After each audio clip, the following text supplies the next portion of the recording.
ಮಧ್ಯರಾತ್ರಿಯ ಸಮಯವಾಗಿತ್ತು. ಆಗ ಸಡನ್ನಾಗಿ ನನ್ನ ಮನೆಯ ಬಾಗಿಲ ಬೆಲ್ ಹೊಡೆಯೋ ಸೌಂಡ್ ಬಂತು. ನಾನಾಗ ಗಡಿಯಾರ ನೋಡಿದಾಗ ಮಧ್ಯರಾತ್ರಿ 1 ಗಂಟೆ ಆಗಿತ್ತು. ನಾನು ಆಶ್ಚರ್ಯಚಕಿತನಾದೆ. ಇಷ್ಟೊತ್ತಲ್ಲಿ ಯಾರಾಗಿರ್ಬೋದು ಅಂತ.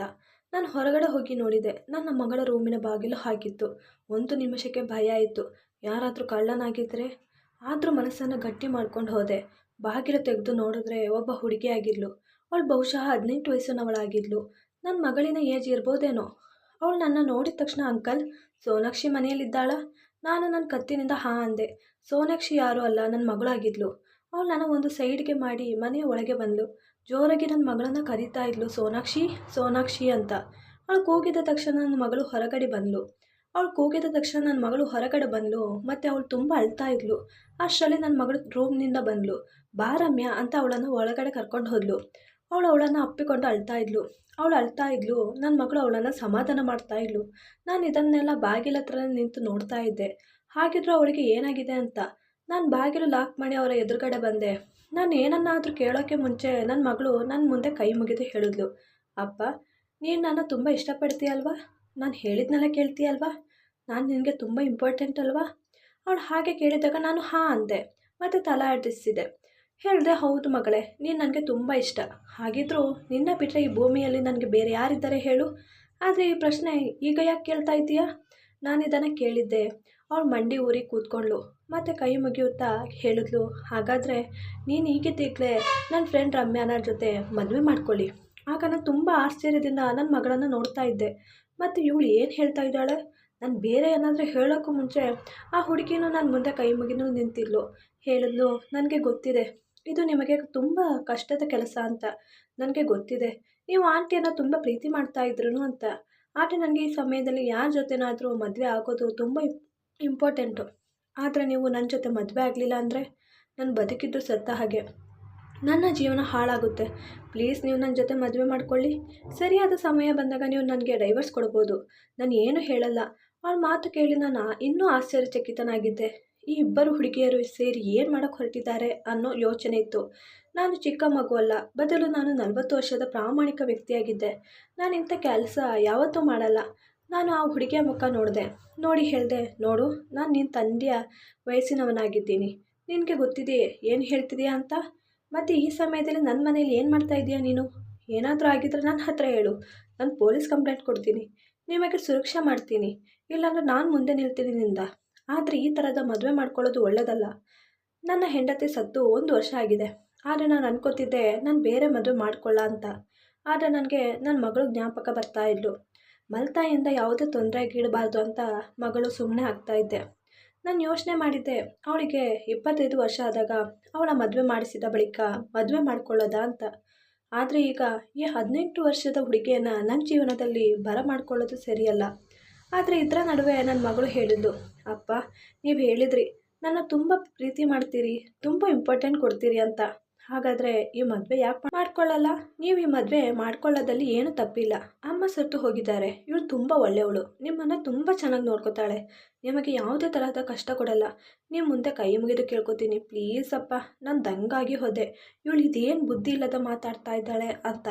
ನನ್ನ ಕೋಪದಿಂದ, ನೀನು ಸುಮ್ಮನೆ ಇರು ಸೋನಾಕ್ಷಿ. ಇನ್ನೊಂದು ಮಾತು ಹೊರಗಡೆ ಬರಬಾರ್ದು ನಿನ್ನ ಬಾಯಿಂದ. ನೀನು ನಿನ್ನ ಮನೆಗೆ ಹೋಗ್ಬೋದಲ್ಲ. ಇಲ್ಲಾಂದರೆ ನಿನ್ನ ಅಪ್ಪ ಅಮ್ಮನ ತುಂಬ ಟೆನ್ಷನಲ್ಲಿ ಇರ್ತಾರೆ ಅಲ್ಲಿ. ನಿನ್ನ ಬಗ್ಗೆ ಯೋಚನೆ ಮಾಡಿ. ನಿನ್ನ ಅಪ್ಪ ಅಮ್ಮನ ನಂಬರ್ ಕೊಡು, ಇಲ್ಲ ಅಂದರೆ ನಾನು ಹೇಳ್ತೀನಿ ಅವರ ಮಗಳು ಎಂಥ ಮಾತಾಡ್ತಾಳೆ ನನ್ನ ಹತ್ರ ಅಂತ. ಹಾಗೆ ಹೇಳ್ತಾ ಇದ್ದೆ. ಅಷ್ಟರಲ್ಲಿ ನನ್ನ ಮಗಳು ಅಲ್ಲೇ ಇದ್ದ ಚಾಕುವಿನಿಂದ ತೆಗೆದು ಕೈ ಕಟ್ ಮಾಡ್ಕೋತೀನಿ ನೀವು ಒಪ್ಪಲಿಲ್ಲ ಅಂದರೆ ಅಂತ ಒಂದೇ ಮಾತಿನಲ್ಲಿ ನಿಂತಿದ್ಲು. ನಾನು ಏನು ಹೇಳಿದ್ರು ಕೇಳೋ ಅವಸ್ಥೆಯಲ್ಲಿ ಇರಲಿಲ್ಲ. ನಾನು ಅವಳನ್ನು ತಡೆಯಲು ಮದುವೆ ಆಗ್ತೀನಿ ಅಂತ ಹೇಳಿದೆ. ಆಗ ಅವಳು, ಇಲ್ಲ, ನೀವು ನನ್ನ ಈ ಸ್ಥಿತಿಯಲ್ಲಿ ನೋಡಿ ಹೇಳ್ತಾ ಇರೋದು. ನೀವು ನನ್ನ ಮೇಲೆ ಆಣೆ ಮಾಡಿ ಹೇಳಿ, ಮತ್ತೆ ಹೇಳಿ. ಆಣೆ ಮಾಡಿದ ಮೇಲೆ ಚಾಕುವನ್ನು ಕೆಳಗೆ ಹಾಕಿದ್ಲು. ನಾನು ಮದುವೆ ಆಗ್ತೀನಿ ಅಂತ ಆಣೆ ಮಾಡಿ ಹೇಳಿದ್ದೆ. ಮತ್ತು ಅವಳನ್ನು ಬೆಡ್ಡಲ್ಲಿ ಕೂರಿಸಿದೆ. ನೀರು ಕೊಟ್ಟೆ ಕುಡಿಯಲು. ಮತ್ತೆ ಕೇಳಿದೆ, ನೀವು ಇಷ್ಟು ಒತ್ತಾಯ ಮಾಡ್ತಾ ಇದ್ದೀರಲ್ಲ, ಇದಕ್ಕೆ ಒಂದು ಕಾರಣ ಇರುತ್ತಲ್ಲ, ಅದನ್ನು ಹೇಳಿ ಅಂತ ಹೇಳಿದೆ. ಆಗ ಆ ಹುಡುಗಿ ಅವಳ ಸ್ಟೋರಿಯನ್ನು ಹೇಳಿದ್ಲು. ನನಗೆ ಕೇಳಿ ತುಂಬ ದುಃಖ ಆಯಿತು. ನನಗೂ ಮದುವೆ ಮಾಡ್ಕೊಳ್ಳೋದ ಅಂತ ಅನ್ನಿಸಿತು. ರಮ್ಯಾ ಹಳ್ಳಿಯಲ್ಲಿದ್ದದ್ದು ಮತ್ತು ಓದಿಗೋಸ್ಕರ ಸಿಟಿಗೆ ಬಂದು ಹಾಸ್ಟೆಲಲ್ಲಿದ್ಲು. ಹಾಗೆ ಕಾಲೇಜಲ್ಲಿ ಇವರಿಬ್ಬರ ಫ್ರೆಂಡ್ಶಿಪ್ ಆಗಿತ್ತು. ಆದರೆ ಅವಳ ಈ ಸ್ಥಿತಿ. ಹಾಗೆ ಇವರಿಬ್ಬರನ್ನು ಮಲಗಲು ಹೇಳಿ ನಾನು ಹೋಗಿ ರೂಮಲ್ಲಿ ಮಲ್ಕೊಂಡೆ. ಮಾರನೇ ದಿನ ಬೆಳಗ್ಗೆ ಒಂದು ಪಂಡಿತರನ್ನು ಮೊದಲೇ ವಿಷಯ ಹೇಳಿ ಎಲ್ಲ ಹೇಳಿ ಒಪ್ಪಿಸಿದೆ. ಮನೆಯಲ್ಲೇ ಮದುವೆ ಮಾಡ್ಕೊಳ್ಳೋಣ ಅಂತ ಇದ್ದೆ. ಹಾಗೆ ಪಂಡಿತರು ಬಂದರು ಮತ್ತು ಅವರೇ ಎಲ್ಲ ತಯಾರಿಯನ್ನು ಮಾಡ್ಕೊಂಡಿದ್ರು ಮನೆಯಲ್ಲಿ. ಕೊನೆಗೆ ನಾವು 3 ಜನ ಇದ್ದು ಮದುವೆ ಆಯಿತು. ಆದರೆ ನಾನು ಅವಳ ಕಷ್ಟಕ್ಕೆ ಸಹಾಯ ಮಾಡೋದಕ್ಕೋಸ್ಕರ ಡೈವರ್ಸ್ ಕೊಡೋದ ಅಂತ ಅಂದ್ಕೊಂಡೆ. ಹಾಗೆ ಮದುವೆ ಆಗಿ ನಾನು ಹೊರಗಡೆ ಹೋದೆ. ತುಂಬ ಲೇಟಾಗಿ ಬಂದೆ. ಇವರಿಬ್ಬರು ಸೋನಾಕ್ಷಿ ರೂಮಲ್ಲೇ ಇದ್ದರು. ತುಂಬ ಮಾತುಕತೆ ಜೋರಾಗಿ ಆಗ್ತಾಯಿತ್ತು ಅವರಿಬ್ಬರ ನಡುವೆ. ನನಗೆ ಅವರಿಬ್ಬರನ್ನು ಡಿಸ್ಟರ್ಬ್ ಮಾಡೋದು ಸರಿಯಲ್ಲ ಅನಿಸ್ಲಿಲ್ಲ. ಹಾಗೆ ಹೋಗಿ ಮಲ್ಕೊಂಡೆ. ಆದರೆ ನನಗೆ ಮನಸ್ಸಿನಲ್ಲಿ ನೂರಾರು ಸಂಶಯ ಇತ್ತು. ನಿದ್ದೆನೇ ಬರ್ತಾ ಇರಲಿಲ್ಲ. ಕೊನೆಗೆ ನಿದ್ದೆ ಬರ್ತಾ ಇರಲಿಲ್ಲ. ನಿದ್ದೆ ಹಿಡಿಯುವಾಗ ತುಂಬ ಲೇಟಾಗಿಬಿಟ್ಟಿತ್ತು. ನಾನು ಯಾವತ್ತೂ ಬೆಳಿಗ್ಗೆ 7 ಗಂಟೆಗೆ ಎದ್ದು 9 ಗಂಟೆಗೆ ಆಫೀಸ್ಗೆ ಹೋಗ್ತಾ ಇದ್ದೆ. ಆದರೆ ನಾನು ತಕ್ಷಣ ಎಚ್ಚರವಾಗಿ ನೋಡಿದಾಗ ಬೆಳಗ್ಗೆ 10 ಗಂಟೆ ಆಗಿಬಿಟ್ಟಿತ್ತು. ತುಂಬ ಲೇಟ್ ಆಗಿಬಿಟ್ಟಿತ್ತು. ನಾನು ಬೇಗ ಎದ್ದು ಫ್ರೆಶ್ ಆಗಿ ಹೊರಗಡೆ ನೋಡಿದಾಗ ಸೋನಾಕ್ಷಿ ಎದ್ದೇ ಇರಲಿಲ್ಲ. ಅವಳು ನಾನು ಹೋಗೋಕ್ಕೂ ಮುಂಚೆ ಎಲ್ಲ ರೆಡಿ ಮಾಡಿ ಮಡಗ್ತಾಯಿದ್ದು ಟೇಬಲ್ ಮೇಲೆ. ಆದರೆ ಇವತ್ತು ನಾನು ಅಂದ್ಕೊಂಡೆ ಅವಳ ಫ್ರೆಂಡ್ ಜೊತೆ ಮಾತನಾಡಿ ಮಲಗುವಾಗ ತುಂಬ ಲೇಟಾಗಿರಬೇಕು ಅಂತ. ಹಾಗೆ ಹೋದೆ ಡಿಸ್ಟರ್ಬ್ ಮಾಡ್ದೇನೆ. ಹೊರಗಡೆಯಿಂದನೇ ಟೀ ಬಿಸ್ಕೆಟ್ ತಿಂದೆ. ಲಂಚ್ಗೆ ಅಲ್ಲಿಂದ ಕ್ಯಾಂಟೀನಲ್ಲೇ ಊಟ ಮಾಡ್ತಾಯಿದ್ದೆ. ಅಷ್ಟರಲ್ಲಿ ನನ್ನ ಮಗಳು ಕಾಲ್ ಮಾಡಿದ್ಲು. ಮತ್ತು ಸಾರಿ ಅಪ್ಪ, ನೀವು ನಾಷ್ಟ ಮಾಡದೆ ಹಾಗೆ ಹೋಗಿದ್ದೀರಾ? ಎದ್ದೊಳಗೆ ಸ್ವಲ್ಪ ಲೇಟ್ ಆಯ್ತಪ್ಪ. ನನ್ನ ಎದ್ದೊಳಿಸ್ಬಾರ್ದಾಯ್ತಾ, ನಾನು ಮಾಡಿಕೊಡ್ತಾ ಇರಲಿಲ್ವಾ ಅಂತ ಬೇಜಾರಾಗಿ ಹೇಳ್ತಾ ಇದ್ಲು. ನಾನು ಪರವಾಗಿಲ್ಲ ಬಿಡು ಅಂತ ಹೇಳಿದ್ದೆ. ಆಗ ಹೇಳಿದ್ಲು, ಅಪ್ಪ ಡಿನ್ನರ್ಗೆ ಎಲ್ಲ ರೆಡಿ ಮಾಡಿ ಮಡಗ್ತಿರ್ತೀನಿ ಬನ್ನಿ ಅಂತ ಹೇಳಿದ್ಲು. ನಾನು ಆಯಿತು ಅಂತ ಒಪ್ಪಿಕೊಂಡಿದ್ದೆ. ಹಾಗೆ ರಾತ್ರಿ 8 ಗಂಟೆಗೆ ಹೋದೆ. ಫ್ರೆಶ್ ಆಗಲು ಹೋದಾಗ ನನ್ನ ರೂಮ್ ತುಂಬ ಕ್ಲೀನಾಗಿತ್ತು ಮತ್ತು ಎಲ್ಲ ವಸ್ತುಗಳು ಹೊಳಿತಾ ಇತ್ತು. ಇದು ಸೋನಾಕ್ಷಿ ಮಾಡೋಕ್ಕಂತೂ ಸಾಧ್ಯನೇ ಇರಲಿಲ್ಲ. ಏನಾದರೂ ರಮ್ಯಾ ಅಂತ ಅಂದ್ಕೊಂಡೆ. ಫ್ರೆಶ್ ಆಗಲು ಹೋದೆ. ಬಾತ್ರೂಮ್ನಿಂದ ಬಂದಾಗ ರಮ್ಯಾ ಹೊರಗಡೆ ಟವಲ್ ಹಿಡಿದು ಕಾಯ್ತಾ ಇದ್ಲು. ನನ್ನ ನೋಡಿದ ತಕ್ಷಣ ಅದು ಸೋನಾಕ್ಷಿ ಹೇಳಿದ್ಲು, ನೀವು ಬಂದ ತಕ್ಷಣ ಟವಲ್ ಕೇಳ್ತೀರಾ ಅಂತ. ಮತ್ತೆ ನಾನು ಈಸ್ಕೊಂಡೆ. ಊಟ ಮಾಡಲು ಹೋಗುವಾಗ ಇಬ್ಬರು ಸರ್ಪ್ರೈಸ್ ಅಂತ ಹೇಳಿ ಕೂಗಾಡಿದ್ರು. ಸೋನಾಕ್ಷಿ ಅಪ್ಪ ಇವತ್ತು ನಿಮ್ಮ ಜನ್ಮದಿನ ಮರೆತು ಹೋದ್ರಾ ಅಂತ ಹೇಳಿದ್ಲು. ಮತ್ತೆ ಕೇಕ್ ಕಟ್ ಮಾಡಿ ಮತ್ತೆ ಊಟ ಮಾಡೋದಂತ ಡೈನಿಂಗ್ ಟೇಬಲ್ಗೆ ಹೋದಾಗ ತುಂಬ ಡಿಶಸ್ ಇತ್ತು. ತಿಂದು ನೋಡಿದಾಗ ಎಲ್ಲ ತುಂಬ ಟೇಸ್ಟಿಯಾಗಿತ್ತು. ನಾನು ತಿಂದೆ, ಸುಮ್ಮನೆ ಹೋದೆ ರೂಮಿಗೆ. ಹೋಗುವಾಗ ನನ್ನ ಮಗಳು, ಇದೇನಪ್ಪ ನೀನು ನಾನು ಯಾವತ್ತೂ ಚೆನ್ನಾಗಿ ಏನಾದರೂ ಮಾಡಿದ್ರೆ ಚೆನ್ನಾಗಿದೆ ಅಂತ ಹೇಳ್ತಾ ಹೊಗಳ್ತಾ ಇದ್ದೆ. ಆದರೆ ಇವತ್ತು ಒಂದಕ್ಕಿಂತ ಒಂದು ರಮ್ಯಾ ಚೆನ್ನಾಗಿ ಮಾಡಿದ್ದಾಳೆ. ನಿನಗೀಗ ಏನಾದರೂ ಹೇಳೋದಕ್ಕಾಗಲಿಲ್ವಾ ಅಂತ ಹೇಳಿದಾಗ ನನ್ನ ಕೋಪದಿಂದ, ನೋಡು ನಾನು ಬರೀ ಅವಳ ಕಷ್ಟಕ್ಕೆ ಮಾತ್ರ ಮದುವೆ ಆಗಿದ್ದು, ಡೈವರ್ಸ್ ಕೊಡ್ತೀನಿ ಮತ್ತೆ ಇನ್ನು ಮುಂದೆ ಇಂಥ ಕೆಲಸ ಎಲ್ಲ ಮಾಡಬೇಡಿ ಅಂತ ಹೇಳಿ ಕೋಪದಿಂದ ಹೊಟ್ಟೋದೆ. ಹಾಗೆ ಅವರಿಬ್ಬರು ಅಲ್ಲೇ ಮಲ್ಕೋತಿದ್ರು ಸೋನಾಕ್ಷಿ ರೂಮಲ್ಲಿ. ದಿನಚರಿ ಹೀಗೆ ನಡೀತಾ ಇತ್ತು. ಒಂದು ದಿನ ರಮ್ಯಾ ಬಂದು, ನಾವು ಬರೀ ಶಾಸ್ತ್ರದಲ್ಲಿ ಮದುವೆ ಆಗಿದ್ದು, ಆದರೆ ಕೋರ್ಟ್ ಮ್ಯಾರೇಜ್ ಆಗಿಲ್ಲ, ಅದೊಂದು ಆದರೆ ಇದನ್ನು ತೋರಿಸಿದ್ರೆ ಅವ್ರು ಮುಂದೆ ಬರಲ್ಲ ಅಂತ ಹೇಳಿದ್ಲು. ನಾನು ಹ್ಞೂ ಅಂದಿದ್ದೆ. ಕೊನೆಗೆ ಮಾರನೇ ದಿನ ಹೋಗಿ ಕೋರ್ಟ್ ಮ್ಯಾರೇಜ್ ಮಾಡ್ಕೊಂಡು ಬಂದಿದ್ವಿ. ಸ್ವಲ್ಪ ದಿನಗಳ ನಂತರ ಅವರು ಹುಡ್ಕೊಂಡು ರಮ್ಯಾನ ಬಂದಿದ್ದರು. ಅವ್ರಿಗೆ ಈ ಪ್ರೂಫ್ ತೋರಿಸಿ ಪೊಲೀಸ್ನ ಕರೆಸಿದ್ವಿ. ಹಾಗೆ ಅವರು ಹೆದರ್ಕೊಂಡು ಹೋದರು. ಅವ್ರು ಬೇರೆ ಯಾರೂ ಅಲ್ಲ, ರಮ್ಯಾನ ಮದುವೆ ಆಗೋ ಹುಡುಗ ಆಗಿದ್ದ. ರಮ್ಯಾನ ಸಂಬಂಧ ಒಬ್ಬ ಮಂದ ಬುದ್ಧಿ ಇರುವ ಹುಡುಗನ ಜೊತೆ ಆಗಿತ್ತು ಬಲವಂತದಿಂದ. ಅದು ಅವಳಿಗೆ ಇಷ್ಟ ಇರಲಿಲ್ಲ.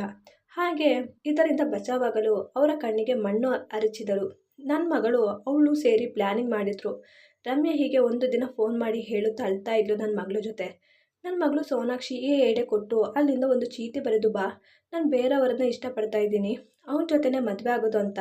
ಹಾಗೆ ಅವಳು ಮಾಡಿ ಬಂದು ಇಲ್ಲಿ ಬಂದು ನನ್ನ ಜೊತೆ ಅವರಿಬ್ಬರು ಜೊತೆಯಾಗೇ ಇರ್ತಾಯಿದ್ರು ಈಗೀಗ. ಆದರೆ ನನಗೆ ಮನಸ್ಸಿನಲ್ಲಿ ರಮ್ಯನ ಮೇಲೆ ನನ್ನ ಹೆಂಡತಿ ಅನ್ನೋ ಭಾವನೆಗಳು ಹುಟ್ಟಿತ್ತು. ನಾನು ರಾತ್ರಿ ಹೋಗಿ ನೋಡ್ತಾ ಇದ್ದೆ. ಆದರೆ ಬಾಗಿಲು ಹಾಕ್ಕೊಂಡು ಇಬ್ಬರು ಮಲಗ್ತಾ ಇದ್ರು. ನಾನು ಅಂದ್ಕೊಂಡೆ, ಅವಳನ್ನು ನಿಜವಾಗ್ಲೂ ನನ್ನ ಹೆಂಡತಿಯ ಸ್ಥಾನ ಕೊಡ್ಲಾ ಅಂತ. ಒಂದು ದಿನ ನಾನು ಆಫೀಸ್ನಿಂದ ಬೇಗನೆ ಬಂದಿದ್ದೆ. ಅವಳಿಗೆ ಗಿಫ್ಟ್ ಕೂಡ ತಂದಿದ್ದೆ. ನಾನು ಸೋನಾಕ್ಷಿ ರೂಮ್ ಹತ್ರ ಹೋಗುವಾಗ ಅವರ ಮಾತು ಕೇಳಿ ನಾನು ಅಲ್ಲೇ ನಿಂತು ಹೋಗಿದ್ದೆ. ಸೋನಾಕ್ಷಿ ಕೇಳ್ತಾ ಇದ್ಲು, ಇನ್ನು ನೆಕ್ಸ್ಟ್ ಏನು ಪ್ಲ್ಯಾನ್ ಅಂತ. ಆಗ ಇನ್ನೇನು, ನಿಮ್ಮ ಅಪ್ಪನಿಗೆ ಡೈವರ್ಸ್ ಕೊಡೋದು ಮತ್ತು ನನ್ನ ಹುಡುಗನ ಜೊತೆ ಮದುವೆ ಆಗೋದು. ಇನ್ನೇನು ಸ್ವಲ್ಪ ದಿನ, ಅವನು ಸ್ವಲ್ಪ ಬ್ಯುಸಿಯಾಗಿದ್ದಾನೆ. ಮತ್ತೆ ಯಪ್ಪ, ನೀನಿನ್ನ ಪ್ಲ್ಯಾನ್ ಹೇಳಿರಲಿಲ್ಲ ಅಂದಿದ್ರೆ ನನ್ನ ಮದುವೆ ಆ ಹಳ್ಳಿ ಹುಡುಗನ ಜೊತೆ ಆಗ್ಬಿಡ್ತಿತ್ತು. ಹೇಗೋ ಸರಿಯಾದ ಸಮಯಕ್ಕೆ ನಿಮ್ಮಪ್ಪ ಯೂಸ್ ಆದರು ಅಂತ ಹೇಳಿ ಇಬ್ಬರು ಒಬ್ಬರನ್ನೊಬ್ಬರು ಕೈ ಹೊಡೆದು ನಗಾಡ್ತಾಯಿದ್ರು. ಹಾಗಾದರೆ ಅವರಿಬ್ಬರು ನನ್ನ ಟಿಶ್ಯೂ ಥರ ಯೂಸ್ ಮಾಡ್ಕೊಂಡಿದ್ದ. ನನಗೆ ಕೋಪ ನೆತ್ತಿಗೇರಿತ್ತು, ಬೇಜಾರು ಕೂಡ ಆಗಿತ್ತು. ಕೊನೆಗೆ ಒಳಗಡೆ ಹೋದೆ. ಅವರಿಬ್ಬರು ನನ್ನ ನೋಡಿ ಶಾಕ್ ಆಗಿದ್ರು. ಅಪ್ಪ ಅಪ್ಪ ಯಾವಾಗ ಬಂದೆ? ನನಗೆಲ್ಲ ಅರ್ಥ ಆಗಿತ್ತು. ಇದು ಅವಳು ಪ್ರೀತಿ ಮಾಡೋ ಹುಡುಗನ ಜೊತೆ ಮದುವೆ ಆಗಲು ಇಷ್ಟೆಲ್ಲ ಪ್ಲ್ಯಾನ್ ಮಾಡಿದ್ದು ಅಂತ. ಅವಳ ಜೊತೆ ಸಂಬಂಧ ಆಗಿದ್ದ ಹುಡುಗ ನಾರ್ಮಲ್ ಹುಡುಗನೇ ಅಂತ. ನಾನು ಕೇಳಿದೆ, ನೀವು ನನ್ನ ಹತ್ರ ಸುಳ್ಳು ಹೇಳಿದ್ದ? ಆಗ ರಮ್ಯಾ ತಲೆ ಬೆಗ್ಗಿಸಿದ್ಲು. ಸೋನಾಕ್ಷಿ, ಅಪ್ಪ ಅಪ್ಪ. ನಾನು ಸೋನಾಕ್ಷಿಗೆ ಒಂದು ಕೆನ್ನೆ ಹೊಡೆದೆ ಮತ್ತು ಹೇಳಿದೆ, ನಿನ್ನ ಅಪ್ಪ ನನ್ನ ಕೆಲಸಕ್ಕೆ ಬಳಸ್ಕೊಳ್ಳೋದು ನಾಚಿಕೆ ಆಗಲಿಲ್ವಾ ಅಂತ. ಆಗ ಇಬ್ಬರು ಸಾರಿ ಕೇಳಿದ್ರು. ನನಗೆ ಆ ಹುಡುಗಿಯನ್ನು ಒಂದು ನಿಮಿಷ ನೋಡಲು ಇಷ್ಟ ಇರಲಿಲ್ಲ. ನಾನು ಆ ಕೂಡಲೇ ಮನೆಯಿಂದ ಹೊರಗಡೆ ಹಾಕಿದ್ದೆ ಆ ಹುಡುಗಿಯನ್ನು. ಆದರೆ ನನ್ನ ಮಗಳು ಸ್ವಂತ ಅಪ್ಪನ ಜೊತೆ ಹೀಗೆ ಮಾಡಲು ಅವಳಿಗೆ ಮನಸ್ಸಾದರೂ ಬಂತಲ್ಲ ಅನ್ನೋ ನೋವಿತ್ತು. ಈ ನೋವು ಯಾವತ್ತೂ ಮನಸ್ಸಿಂದ ಹೋಗೋದಿಲ್ಲ. ಈ ವಿಡಿಯೋ ಇಷ್ಟ ಆದರೆ ಪ್ಲೀಸ್ ನನ್ನ ಚಾನಲ್ನ ಲೈಕ್ ಮಾಡಿ, ಸಬ್ಸ್ಕ್ರೈಬ್ ಮಾಡೋದನ್ನು ಪ್ಲೀಸ್ ಮರಿಬೇಡಿ. Thanks for watching.